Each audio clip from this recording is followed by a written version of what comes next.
عاملين ايه؟ كل سنة وانتوا طيبين. رمضان خلص بقى وخلاص، وقفة المطبخ عندنا كلنا بقت حاجة صعبة. النهاردة هنعمل مع بعض أكلة سهلة جدا. مش هنحتاج نقف في المطبخ كتير عشانها، وفي نفس الوقت هنطلعها طعمها خطير أحلى من اللي بنجيبها من بره. هنعمل مع بعض مندي الدجاج. مندي الدجاج من الأكلات اللي كلنا بنحبها وبنروح المطاعم مخصوص عشان نطلبها. النهاردة هقولك ازاي نعملها مع بعض في البيت بنفس الطعم والريحة والشكل بتاع بره بالظبط، ويمكن احلى كمان مع سلطة الدقوس اللي كلنا بنحبها. النهارده هنعمله مع بعض. تعالوا بينا نبدأ مع بعض ونشوف هنعمل الفيديو ازاي. يلا بينا. قبل ما نبدأ الفيديو مع بعض، لو أول مرة تشوفوني ما تنسوش تدوسوا لايك وسبسكرايب وتفعلوا زر الجرس عشان يوصل لكم فيديوهاتي باستمرار. يلا بينا نبدأ مع بعض. أول حاجة عندي هنا الفرخة. جبت فرخة قطعتها بالطول، طبعا غسلتها كويس قوي بالطحينة والملح وصفيتها. هنحضر بقى التتبيلة بتاعتها. التتبيلة عبارة عن فنجان زيت، فنجان زيت صغير كده زي ما انتوا شايفين. تمام. نص معلقة من البابريكا، نص معلقة من الكركم، ربع معلقة من الجنزبيل المطحون، نص معلقة من السبع بهارات، ورشة من القرفة، وطبعا معلقة ملح، ونص معلقة من الفلفل الأسود. وهنا عندي آم، الألوان الصناعية أو الألوان المكثفة بتاعة الطعام دي. جبت اللون الأصفر واللون الأحمر، ودي هتلاقيها عند أي عطار أو يعني أي عطار أو أي سوبر ماركت كبير هتلاقي الألوان دي. ورشة بسيطة كده من آم، يعني لو انت عندك بودرة الزعفران اوكي، مش عندك خلاص تقدري تستغني عنها. اقلبها بقى كده كويس مع بعض، وهنقل الفراخ بتاعتي دي كده في طبق، هنزل بقى بالتتبيله على الفراخ دي وهتبلها كويس. التتبيله دي هتديلها اللون الاحمر الجميل بتاع بره بالظبط، وهوريكم النتيجه في الاخر عامله ازاي. بصوا هتدعكيها بس كويس، حلوه قوي بالتتبيله. بصوا هتبقى ده لونها. يعني اللون الطعام الاحمر ده زي ما قلت لكم بيفرق كتير. لو مش عندك تقدري عادي تستبدليه بالبابريكا، هتطلع برضو لونها احمر. بس يعني مش احمر قوي زي الدرجة دي، بس عادي ممكن تستبدلي اللون ده بالبابريكا. هنحضر بقى الرز بتاعنا. هنجيب ايه؟ عندي هنا قرفة عيدان والليمون المجفف وورق لورا وحبهان وقرنفل. يبقى قرفة، ورق لورا،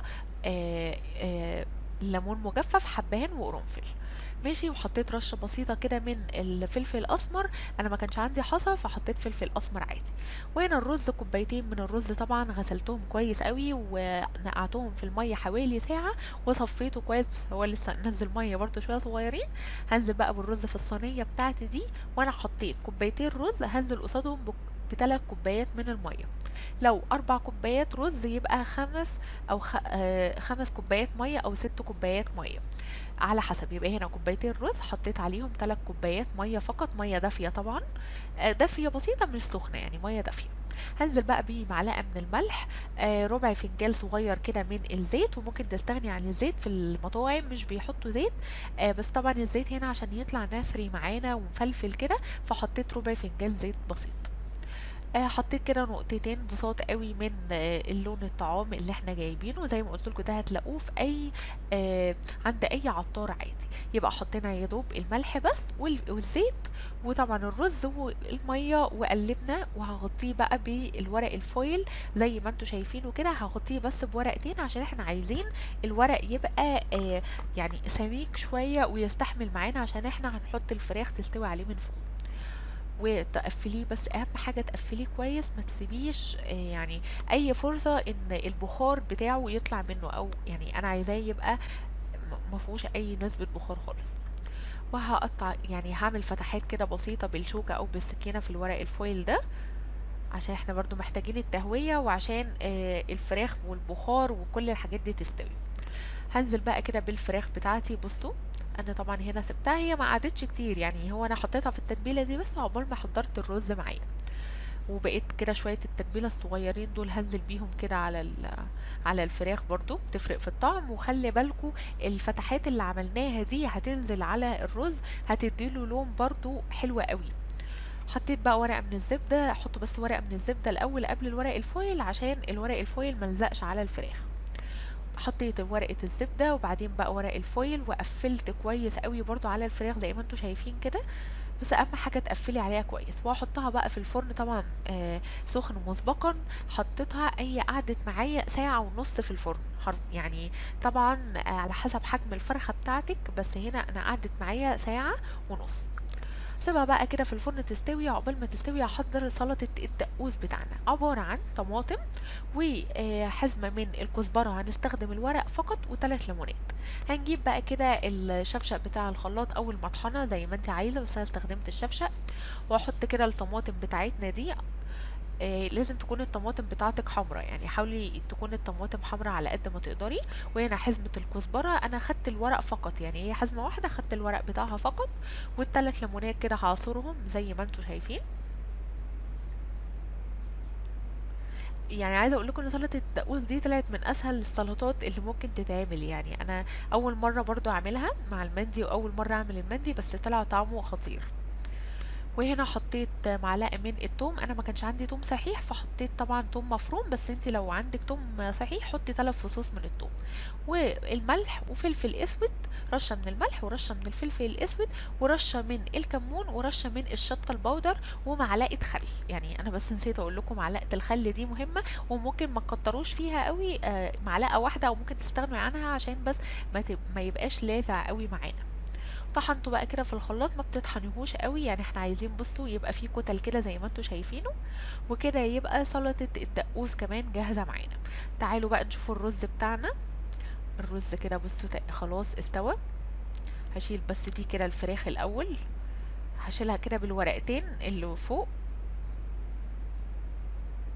اهم حاجة عشان بس ايه يعني نبقى، عشان احنا لسه هنكمل الفراخ سوا الفراخ. بص الرز شرب المية ومفلفل، عايزة اوريكم هو مفلفل ازاي، مش لازق بقى في القعر بتاع الصينية ولا اي حاجة. وبصوا مفلفل ونثري ازاي.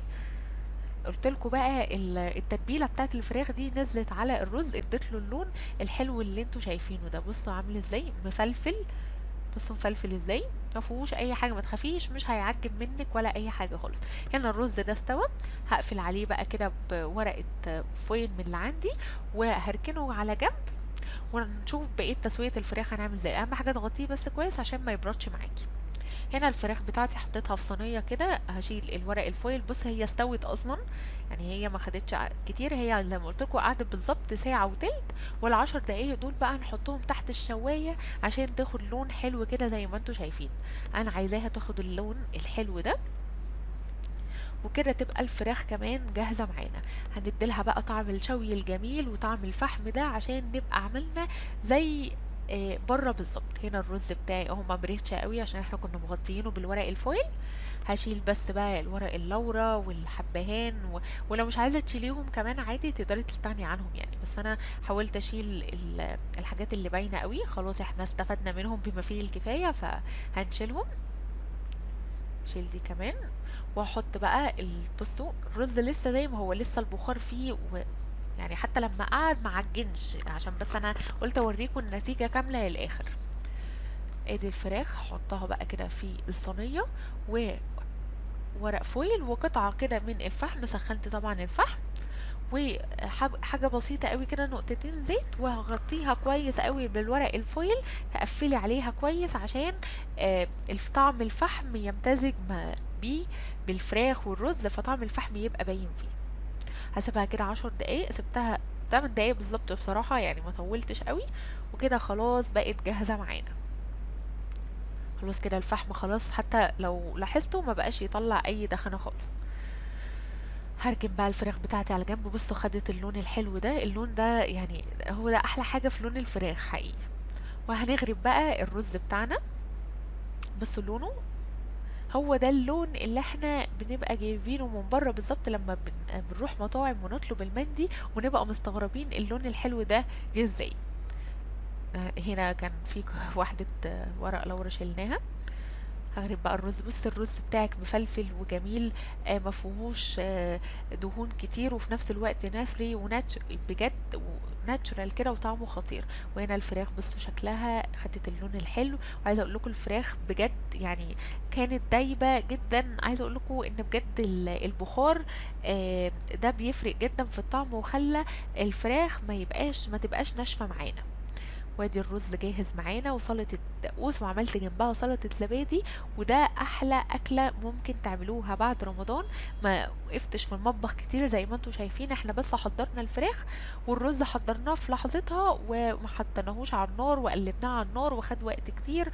ما خدش اي وقت خالص. دي سلطة الزبادي حبيت اعملها كده جنبها، ما خدش وقت خالص. ما وقفتش في المطبخ كتير ولا معين كتير. جربوها وقولوا لي ايه رأيكم.